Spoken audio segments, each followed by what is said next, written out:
आपण पाहत आहात सर्वसामान्यांचा बुलंद आवाज, तुमच्या हक्काचा निडर सम्राट. संपादक दीपक आढाव. मुंबई महानगरपालिकेतील पदाधिकाऱ्यांच्या सेवेसाठी अवघ्या 6 महिन्यातच पुन्हा एकदा महागड्या नवीन गाड्या खरेदी करण्याचा घाट घातला जात आहे. जानेवारी-फेब्रुवारी महिन्यात खरेदी करण्यात आलेल्या स्कॉर्पिओ एन गाड्या प्रवाशांसाठी सोयीच्या नसल्याची तक्रार करत आता त्यांच्या जागी महागड्या इनोव्हा क्रिस्टा गाड्या देण्याचा प्रस्ताव प्रशासनाकडून तयार केला जात आहे. हा प्रस्ताव लवकरच महापालिका आयुक्त अश्विनी भिडे यांच्याकडे मंजुरीसाठी पाठवला जाणार आहे. महापालिकेत नवनिर्वाचित महापौर, उपमहापौर आणि विविध समित्यांच्या अध्यक्षांची नियुक्ती झाल्यानंतर त्यांना प्रशासनाकडून वाहने उपलब्ध करून देण्यात आली होती. यामध्ये महापौर रितू तावडे यांच्या सेवेसाठी सुमारे 30 ते 35 लाख रुपयांची इनोव्हा हायक्रॉस हायब्रिड गाडी देण्यात आली आहे.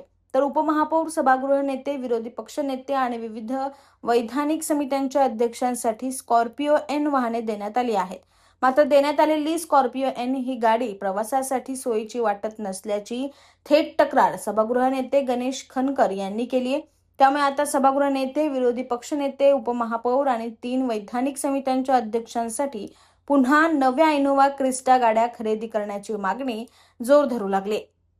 मुंबई महापालिकेने महापौर, उपमहापौर, त्यांसोबतच विरोधी पक्षनेत्या, सभागृह नेते, त्यासोबत विविध समित्यांचे अध्यक्ष यांच्यासाठी महापालिका महापौर निवडणूक होण्याआधी फेब्रुवारी महिन्यात 13 गाड्यांची खरेदी केली होती.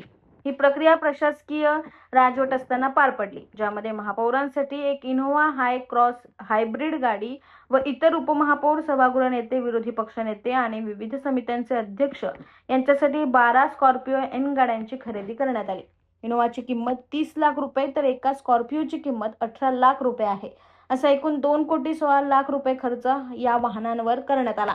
महापालिका निवडणूक होण्याआधी मागील 4.25 वर्षांमध्ये नगरसेवक आणि महापौर व विविध समित्यांचे अध्यक्ष नसल्याने त्यांच्या वाहनाचा वापर अधिकारी वर्गाने केला होता. त्यामुळे नवनिर्वाचित महापौर, उपमहापौरांसह विविध वैधानिक आणि विशेष समितींच्या अध्यक्षांसाठी वाहने खरेदीची प्रक्रिया घनकचरा व्यवस्थापन विभागाने पार पाडली होती. अवघ्या 6 महिन्यांपूर्वीच कोट्यवधी रुपये खर्च करून खरेदी केलेल्या स्कॉर्पिओ एन गाड्या बाजूला सारून पुन्हा महागड्या इनोव्हा क्रिस्टा गाड्यांची मागणी केली जात असल्याने आश्चर्य व्यक्त होत आहे. अवघ्या काही महिन्यातच पुन्हा नव्या गाड्यांच्या खरेदीचा प्रस्ताव तयार केला जात असल्याने महापालिकेच्या या उधळपट्टीवर आता प्रश्नचिन्ह उपस्थित केले जात आहे.